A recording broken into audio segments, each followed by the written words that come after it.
na tunaanza tena na tamthilia yetu inaitwa Niokoe. Hapa utaona sehemu ya kwanza hadi ya 5. Ilikuwa majira ya usiku, giza zito lilikuwa limetanda angani, huku upepo mkali ukivuma kutoka kusini kwenda kaskazini. Hali ya hewa haikuwa nzuri kabisa, naweza kusema ilikuwa ni mbaya.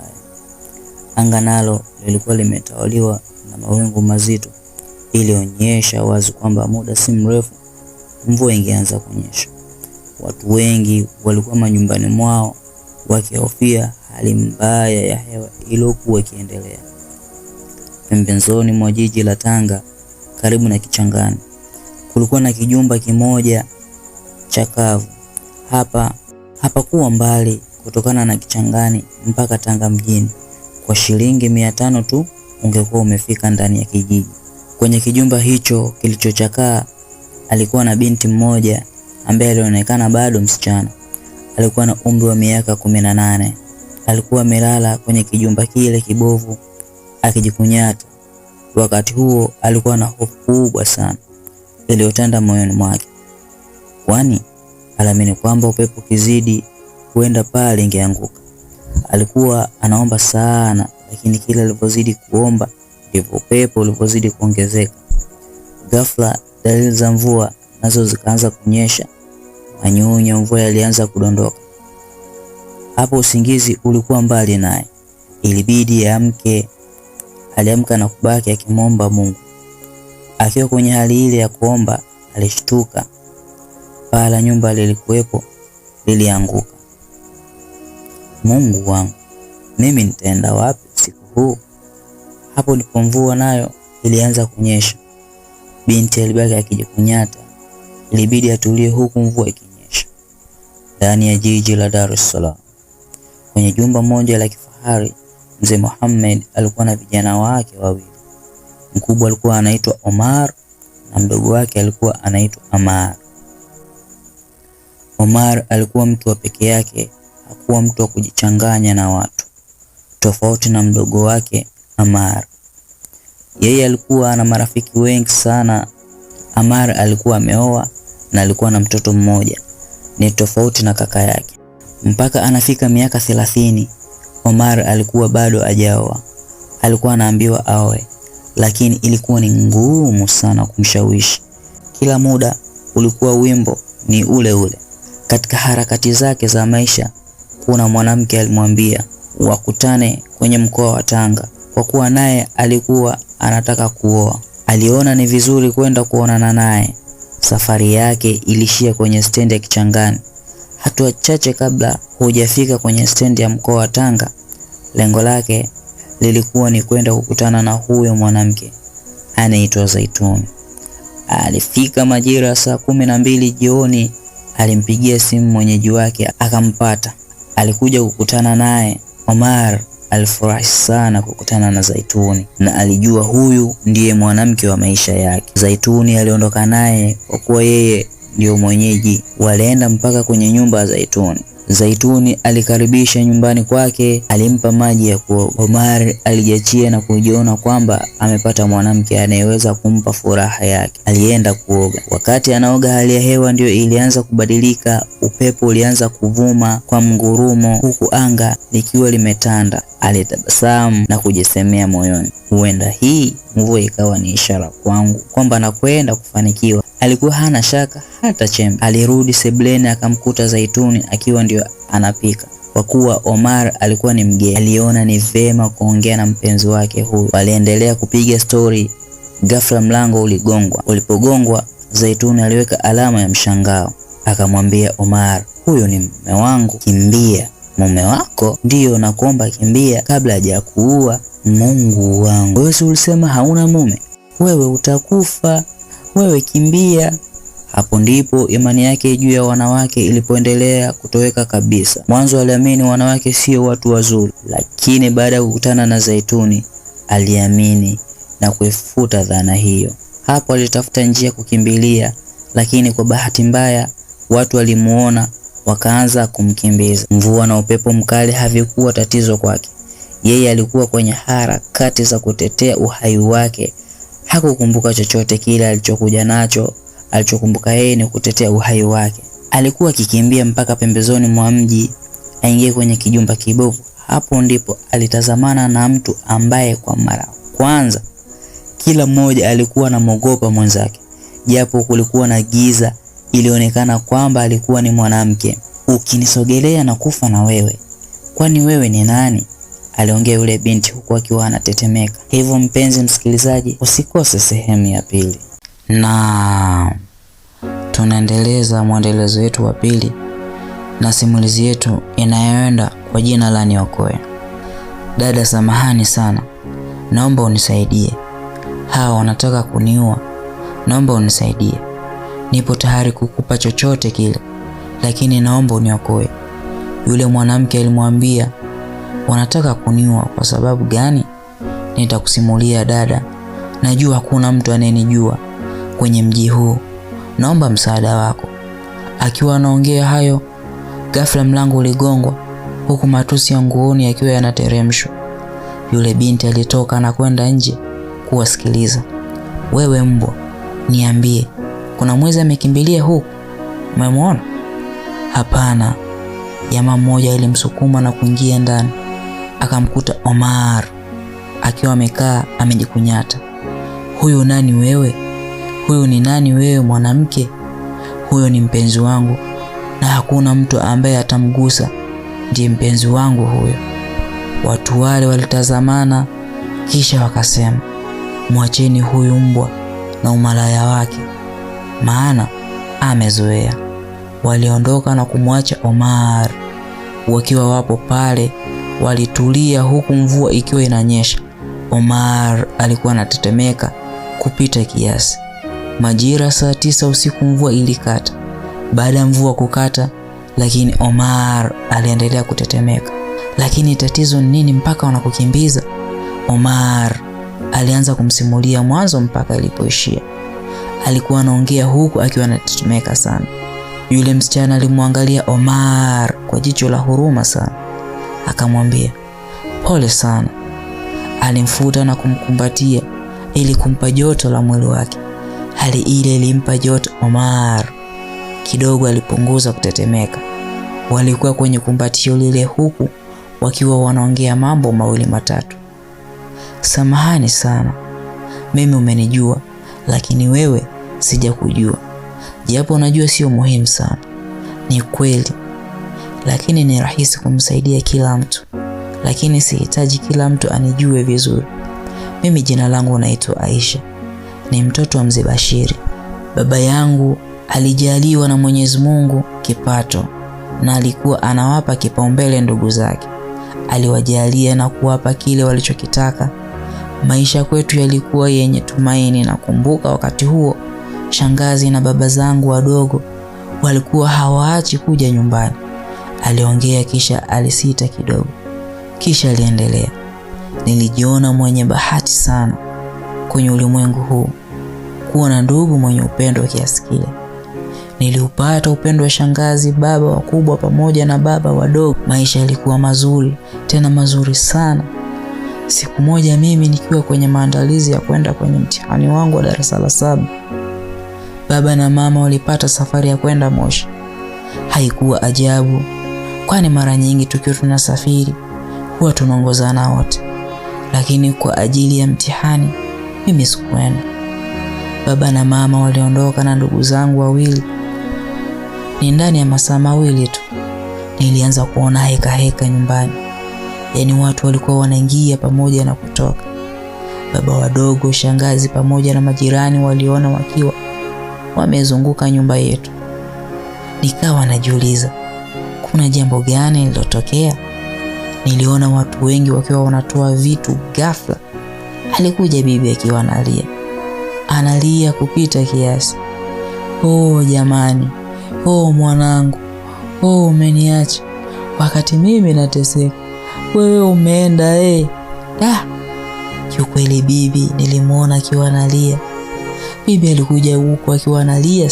Walipokuja watoto wa shangazi walikuja na kuniambia, Aisha, baba yako pamoja na mama yako wote wamekufa. Kauli ya Ana ilinipa tafakari kwenye akili yangu, lakini nilichokisikia sikutaka kukisikia tena. Lakini haikuwa uongo, ilikuwa ni kweli, tena ukweli mtupu. Kwa baba yangu pamoja na mama yangu walikuwa wamepoteza maisha. Hawakuwa wao peke yao, bali hata ndugu zangu walikuwa wamepoteza maisha. Nililia sana, tena sana, kwani nilikuwa nawapenda sana wazazi wangu pamoja na ndugu zangu. Mama na baba yangu ndio walikuwa wameuacha ulimwengu huu. Niliumia kwamba wazazi wangu wamepoteza maisha, lakini sikuumia kwamba anaenda kuishi maisha magumu. Msiba uliisha na shangazi yangu alipewa jukumu la kunilea. Yaani shangazi alihamia pale nyumbani, alipewa majukumu yale kwa kuwa shangazi yangu hakuwa na mume, alikuwa yeye na wanaye. Mwanzo tulianza kuishi maisha ya kawaida, upendo wao walikuwa wananipea, lakini kila siku zilipozidi watoto wa shangazi ndio walianza kuninyanyasa. Siku zilisogea, kidato cha pili nilikuwa nimefika. Umbile langu nalo lilikuwa limebadilika kutoka kwenye utoto kuja kwenye utu uzima. Kifua changu kilionyesha sasa naenda kuwa mtu mzima. Kama ningejua yanayojiri, basi ningemwomba Mungu ili niendelee kuwa na umbile la kitoto, kwani manyanyaso yalikuwa makubwa zaidi. Shangazi alikuwa na watoto wawili wa kike, mmoja ambaye nilikuwa nalala naye chumba kimoja. Japo kuna muda alikuwa ananifukuza kitandani na mimi nalala chini. Mara kadhaa nilikuwa najaribu kumwambia shangazi, lakini naye aliendelea kunifokea. Yaani kila kosa watakalofanya mimi ndio nina makosa. Siku moja nilimuomba shangazi anipe chumba changu, kwani nyumba ilikuwa ni kubwa na isitoshe nyumba vilikuwa vingine. Jambo lile limuumiza shangazi, lakini akaniambia anakunyanyasa, ngoja nitakupeleka sehemu ambayo haina manyanyaso. Hivyo ndugu msikilizaji, usikose sehemu ya 3. Naamini story hii umeipenda. Hakikisha unaendelea kufuatilia, hakikisha umecomment, umesubscribe, umelike na kushare. Bye bye. Usikose sehemu ya 3. Toka nimeanza kupata akili, sijawahi kuona mtu mwema kama wewe. Aisha ni aliyetoa picha yake na kumkabidhi Omar, kisha akamwambia, imepita miaka mingi sijawahi kupata faraja. Na basi tunaendelea sehemu ya 3 tulipoishia katika simulizi yetu ambayo inaenda kwa jina la Niokoe. Sehemu ya 3. Nilifurahi baada ya shangazi kuniambia vile.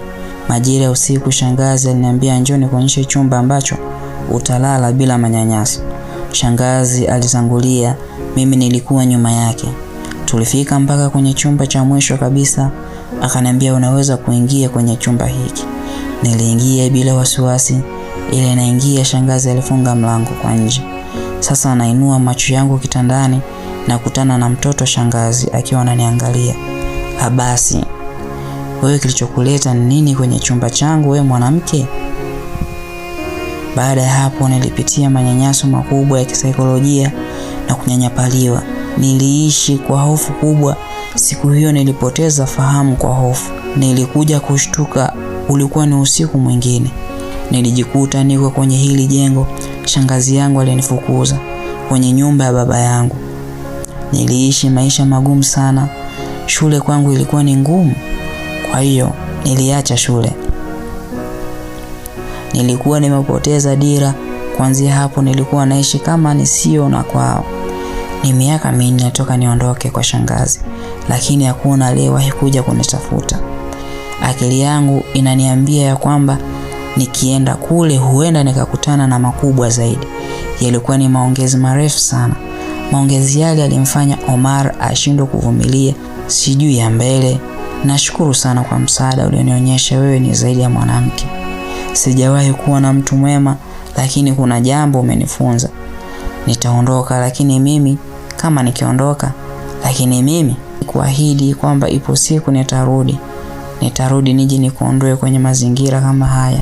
Sijawahi kuwa mtu mwema, lakini kuna jambo umenifunza. Nitaondoka. Nataka nikuahidi kwamba ipo siku nitarudi. Nitarudi nije nikuondoe kwenye mazingira kama haya. Nimeanza kupata akili. Sijawahi kuona mtu mwema kama wewe. Aisha ni alitoa picha yake na kumkabidhi Omar, kisha akamwambia, imepita miaka mingi sijawahi kupata faraja. Nipa faraja. Nilitamani uwe karibu yangu kila siku kwenye maisha yangu, lakini naona muda sio rafiki. Naamini nakupa picha hii ibaki kama kumbukumbu kwenye maisha yako. Itazame, utakuwa pamoja na mimi. Alipokea ile picha huku akiwa na tabasamu pana. Baada ya kuachia tabasamu hapo, alimkumbatia kwa mara nyingine, kwani ndio walikuwa wanaagana. Lakini wakiwa kwenye kumbatio zito, walishangaa kuona watu wanakuja wengi wakiwa na mapanga. Lengo ilikuwa ni kuja kuwadhuru wote. Uweni hao wezi. Aisha alimshika mkono Omar na kuanza kukimbia. Huku mjini simu ya mzee Mohamed ilikuwa inashika moto sasa, kwani toka jana usiku simu ya kijana wake ilikuwa haipatikani. Yaani toka aliposema anaenda kwa mchumba wake hakuna majibu yoyote. Sasa ni saa 2 asubuhi, lakini mpaka muda huu hakukuwa na alama yoyote ile kwamba simu yake itaita. Muda ulizidi kwenda, lakini simu ya mzee huyo haikuita. Ilifanya azidi kuchanganyikiwa. Yaani alikuwa akienda kulia, anarudi kushoto. Alipoona hapati jibu, Amar, baba vipi tena? Kwani kuna shida? Ndio, shida ipo. Shida gani hiyo mzee? Mbona tunataka kutishana? Kaka yako ameondoka toka jana. Ingekuwa ni wewe sawa, maana ni kawaida yako kukaa kimya, lakini kaka yako hayupo hivyo. Kaka yako mara nyingi huwa anapiga simu, lakini mpaka muda huu simu yake haipatikani. Hebu lifikirie hilo jambo mzee. Hebu achana naye, huyo ni mtu mzima. Amefika Tanga, hakutana na mapenzi ya Tanga. Mwache afaidi utamu wa penzi la Tanga. Amar, unaleta utani kwenye kweli? Kumbuka kaka yako hawezi kukaa kimya kwa kiwango hiki mwanangu. Aliongea yule mzee huku akimtazama mwanae ambaye alitulia kidogo. Akamwambia baba yake, sawa mzee, ngoja nianze kumtafuta. Yupo wapi? Si unanijua mwanao Chabu tu, nitakupa majibu. Amar kwanza alitafuta mtu ambaye alikuwa anaongea naye sana jana jioni. Alipiga ile namba upande wa pili. Ulipokelewa. Mambo mrembo. Naitwa Saidi. Wewe mwenzangu nani? Naitwa Jamila. Kauli ile ilimshtua kidogo Amar. Mbona kaka yake alimwambia anaenda kukutana na mwanamke anaitwa Zaituni? Huu Jamila naye amekujaje? Jamila, uko wapi mwenzangu? Nipo Tanga kipenzi. Samani, tunaweza kuonana? Kwa lini maidia? Hapa nipo safarini naelekea Tanga, kwa hiyo nahitaji kampani nikiwa huko. Amar baada ya kuongea na simu alitoa nje akili yake, na yeye ndio kwanza aligundua kwamba kaka yake yupo salama. Huko Tanga mambo yalikuwa mambo. Walikimbia kwa umbali kidogo. Omar alikuwa amechoka sana. Wewe vipi? Mbona hukimbii? Watakuua. Nimechoka sana. Tena sana. Hapa kwangu ndio mwisho. Alijibu Aisha. Mungu amenikutanisha na wewe wakati mbaya sana. Nisingekubali uwe mbali na mimi, lakini hali yangu sio nzuri. Aliongea huku anahema. Alivua kidani chake na kumkabidhi Aisha na kumwambia, ikitokea nimekufa, basi utabaki na alama hii kwenye maisha yako. Amjibu, kaka naomba tukimbie. Hapo mbele kuna barabara, tunaweza tukapata msaada. Alimjibu, naomba tukimbie kaka. Hapo mbele kuna barabara, tunaweza tukapata msaada. Walianza kwenda, lakini wakiwa wanatembea, ghafla ilisikika sauti, wale kule. Na ndugu msikilizaji, itaendelea sehemu ya 4. Sijajua Omar na Amar, je, wataweza kuonana? Na vipi kuhusu huyu mwanamke? Bye bye. Na ndugu msikilizaji na mfuatiliaji wa simulizi yetu ambayo inaenda kwa jina la Nikoe, sehemu ya 4. Hapo hapokuwa na jambo la kusubiri, walikimbia na kutoka barabarani. Kweli walikimbia mpaka barabarani. Ile wanatokea na gari lilikuwa lipo spidi ya kimbunga. Aisha aliliona, akataka kumwokoa Omar ambaye alikuwa amejikatia tamaa. Alifumba macho yake ili asione kile kinachokwenda kutokea. Ghafla kuna mshindo mkubwa ulisikika, na hapo kukawa kimya ghafla. Mshindo ule ni ajali mbaya iliyomgonga Omar. Kwa bahati mbaya yeye ndiye alikuwa yupo mbele. Aisha naye alijitahidi kumwokoa, lakini alishindwa na kujikuta wote wapo kwenye ajali mbaya. Aliyesababisha ajali hakuwa na roho mbaya. Alikuja kuwachukua wagonjwa wote wawili na aliingia nao kwenye gari. Hapo spidi ilikuwa kubwa sana, kwani alifanya kosa kuwagonga watu wale, na sasa anatakiwa awape matibabu. Alikimbiza gari mpaka kwenye hospitali ya mkoa wa Tanga. Alifika Bombo, walipokelewa na moja kwa moja walipelekwa emergency kwa ajili ya matibabu ya awali. Baada ya muda, daktari alimwambia, pole sana mama kwa haya aliyokukuta. Asante daktari. Vipi wagonjwa wangu wanaendeleaje? Kwa inavyoonekana huyu mmoja hajaumia sana, amepoteza fahamu, lakini kwa huyu mwingine hali yake sio nzuri, kwa sababu hatuwezi kumpatia matibabu. Mimi nimemwandikia rufaa aende kwenye hospitali ya taifa. Mama yule alivuta pumzi nyingi na kuzitoa nje. Hapo alikuwa hana neno la kuongea. Aliichapa gari fimbo. Alikuwa anataka kufika kwenye jiji la Tanga, na sababu kubwa alikuwa anataka kufika, Mungu alimjalia. Alifika salama kwenye jiji la Tanga. Baada ya kufika kwenye jiji hilo, alimtafuta yule mwanamke. Baada ya muda walikutana na Amar. Hakutaka kuwa na maelezo mengi. Alimwambia, samahani, unaijua hii namba? Amar alimonyesha yule dada namba ya Omar. Jamila aliangalia ile namba. Baada ya kuigundua alitulia, akatikisa kichwa na kumwambia, hapana, mimi simjui. Sikia wewe, usinifanye mimi mjinga. Sawa, niambie huyu mtu mwenye namba hii yupo wapi? Amna, mimi simjui. Amar alichomoa bastola yake na kumwekea kichwani na kumwambia, niambie huyu mtu yupo wapi? Mkojo ulimdondoka. Aliona kufa kunakuja. Jamila alikuwa anajua kila kilichotokea. Kwa kuwa alikuwa anaogopa kufa, ilibidi amwambie kila kitu. Yaani hakuficha kitu, aliongea kila kitu. Jambo hilo limuumiza sana Amar. Kaka yangu alikuwa haamini kabisa wanawake, lakini mwanamke kama wewe ni mwanamke aliyekuamini na kukupenda, lakini umemtendea hivi. Jamila, sikia, kama kaka yangu atakufa, basi na wewe jua umekufa. Aliongea huku akianza safari ya kuelekea kwenye hospitali ya mkoa wa Tanga. Alianza safari, alifanikiwa kufika, na baada ya kufika aliulizia, na kweli alimuona kaka yake akiwa hajijui wala hajitambui. Machozi alimtoka, alikuwa analia kwa kile kilichotokea.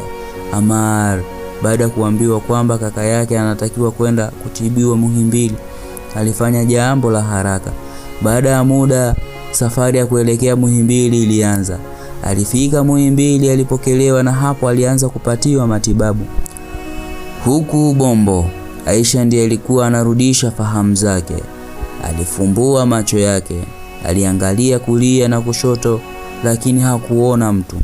Alijiangalia mkononi, akajikuta ana drip la maji. Aligundua kwamba yupo hospitalini. Alitulia kwa muda. Ghafla daktari aliingia na kumkuta amefumbua macho. Pole sana binti. Asante. Vipi Omar anaendeleaje? Anaendelea vizuri. Na jambo zuri ni kwamba Omar walikuja ndugu zake na kumchukua. Aliniambia ndugu zake wapo Dar es Salaam. Ndiyo, alijibu Aisha. Wamekuja sasa hivi, wapo njiani wanaelekea jijini Dar es Salaam. Aliachia tabasamu. Baada ya kutabasamu aliangalia ile cheni aliyopewa na aliachia tabasamu tena kwa mara ya pili. Ghafla baada ya muda aliingia yule mama aliyosababishia ajali. Aliingia huku akiwa anatetemeka sana. Alikuja mpaka karibu na Aisha. Alimwangalia kwa uchungu sana na kuongea kwa kujikaza. Pole sana binti yangu. Asante mama. Kwanza naomba unisamehe kwa sababu hii ajali nzito kama hii, naomba unisamehe. Hii ishaandikwa, kwa hiyo yote mpangaji ni Mungu. Samahani binti, nilikuwa nataka kujua ndugu zako ili niwajulishe taarifa hizi, maana mpaka sasa hakuna mawasiliano na ndugu yako yoyote yule. Mbona mimi sina ndugu hapa? Mimi nyewe sielewi nikwambieje. Sijui nitalipa nini baada ya kutoka hapa. Mama yule alitabasamu akamwambia, usijali, naomba usiwe na wasiwasi. Mimi nipo upande wako na unione kama mama au nilitaka uwe mwanangu au wewe unasemaje? Aisha alifurahi sana kupata mama, kwani toka mama yake alipoteza maisha hajawahi kuwa na furaha ya kudumu au furaha ya kweli. Basi alimkumbatia mama yule kuonyesha kwamba amekubali kile alichokiongea. Kwenye jiji la Dar es Salaam mambo hayakuwa mambo. Ni wiki ya pili, lakini Omar alikuwa hajarudisha fahamu. Ndugu zake walimwangalia bila matumaini yoyote, ile walikuwa wamekosa nuru. Omar aliendelea kuwa karibu na ndugu yake, kwani majukumu makubwa yalikuwa nayo. Aliona ni kama mlima, hayawezi. Ndugu mpenzi mfuatiliaji, usikose sehemu ya 5. Bye bye.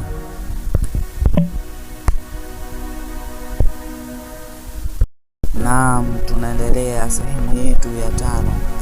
Alifikiria kaka yake ndiye alikuwa anaweza kuendesha kampuni, lakini sio yeye. Yeye alikuwa sio mfuatiliaji sana. Wakati wakiwa wamekata tamaa kabisa, wakiwa wanasubiri taarifa mbaya, siku hiyo Omar alifumbua macho yake. Kumbukumbu zilianza kumjia. Hapo alianza kuita Aisha, japo alikosa nguvu, lakini alijitahidi kumuita Aisha. Lakini alipokuwa anamuita Aisha, alikuja ndugu yake akiwa na furaha kupita kiasi. Kaka, umeamka? Vipi? Omar alimuuliza ndugu yake. Omar, unakuja huku? Nilijua huwezi kuniacha. Vipi kuhusu Aisha? Omar alikuwa hajui chochote kile kuhusu Aisha. Yaani hamjui Aisha. Ndiyo kwanza alikuwa analisikia neno hilo Aisha. Ndiyo kwanza alikuwa analisikia jina hilo Aisha. Aisha yuko salama. Usijali kaka, utakuwa salama mdogo wangu. Mwambie Aisha sikae mbali na mimi, aliongea Omar na kumfanya ndugu yake awe na maswali mengi kupita kiasi. Hakujua chochote kile kuhusu Aisha. Huyo ni nani mpaka kaka unafikiria kiasi hiki? Yaani inaonekana kaka umemweka kuwa ni mtu muhimu sana kwenye maisha yako. Lakini hakutaka kumwambia ukweli kwa muda ule, kwani hakuwa sawa. Ilibidi akubali kila kitu. Baada ya wiki 2 toka afumbue macho, Omar alikuwa yupo sawa, japo alikuwa hana nguvu kutokana na hali iliyomkuta. Ilikuwa ni ajali ngumu sana. Alikuwa anawaza mara nyingi zaidi. Omar, kaka, naomba unisaidie. Wakati unakuja huku, hujakutana na mwanamke ambaye alipata ajali na mimi? Ukweli kaka yangu, mimi sijajua. Kwani mimi sikujua kwamba ulikuwa na nani? Ulikuwa na nani? Kwani huyo Aisha ndiye mwanamke ambaye ulikuwa umemfuata huku? Hapana, Sikuwaza kuwa na mwanamke au moyo wangu kupenda mwanamke tena. Sikufikiria kama nitakuja kumpenda. Ilitokea ghafla na kutana na Aisha wakati nipo kwenye kutetea maisha yangu. Sasa hapo hakuficha kitu, kwani lile tukio alikuwa anawakumbuka vizuri. Alimueleza kila kitu, muda aliokutana na Aisha mpaka wanakuja kupata ajali. Natamani sana nikutane na huyu mwanamke, kwani yeye ndiye amenipa sababu nyingi ya kuishi. Pia yeye sidhani kama ningekuwa hai. Hapo ndipo Amara anagundua Aisha ni nani. Ile picha uzuri Amara aliibeba, kwani kaka yake hakutaka kuiachia. Lakini atafanya nini wakati ndio umeshatokea? Maisha yaliendelea huku Omar akiwa anamuomba Mungu akutane na Aisha. Aisha naye pia hakuwa nyuma, alikuwa anamuomba Mungu amkutanishe na Omar japo kwa mara moja kwenye maisha yake. Hakuwa na imani kwamba yupo hai au amekufa. Mara nyingi alikuwa anaitazama ile cheni aliyoachiwa kama kumbukumbu. Dua yangu kwa Mungu wangu, naomba unipe mwanga kwenye hili. Naomba uniwezeshe njia nikutane na mwanaume huyu. Sijawahi kupenda, lakini huyu nimempenda. Tena nimempenda sana. Kama mipango yako nikutanisha mimi na yeye kama sehemu ya maisha, basi asante. Kwani nakushukuru nimepata rafiki bora. Rafiki bora kwenye maisha yangu, aliyetamba japo kwa muda mfupi sana. Baada ya kukaa mbali na kampuni yao kwa muda mrefu, sasa leo ndio ilikuwa mara yake ya kwanza kuingia kazini. Huyu mtu kwenye ofisi kila mmoja alikuwa anamuogopa. Alikuwa mchapakazi, pili alikuwa ni mkali kupita maelezo. Hakuwa ni mtu wa watu kabisa. Yeye alikuwa na maisha yake, alikuwa ni tofauti kabisa na ndugu yake. Hata baba yake alimwamini sana, kwani anapokuwa yeye kama kiongozi wa kampuni, kazi inatendeka. Siku ile anafika, wafanyakazi wote kimya.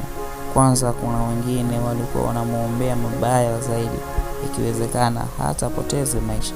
Lakini mipango ya Mungu haikuwa upande wao. Baada ya kufika, alikagua mwanzo ile ofisi, alitazama ile picha, aliachia tabasamu pana na kusema, asante Mwenyezi Mungu, namuomba mwanamke kama huyo aniletee katika maisha yangu. Hivyo msikilizaji wa simulizi yetu, usikose kufuatilia sehemu ya 6. Bye bye.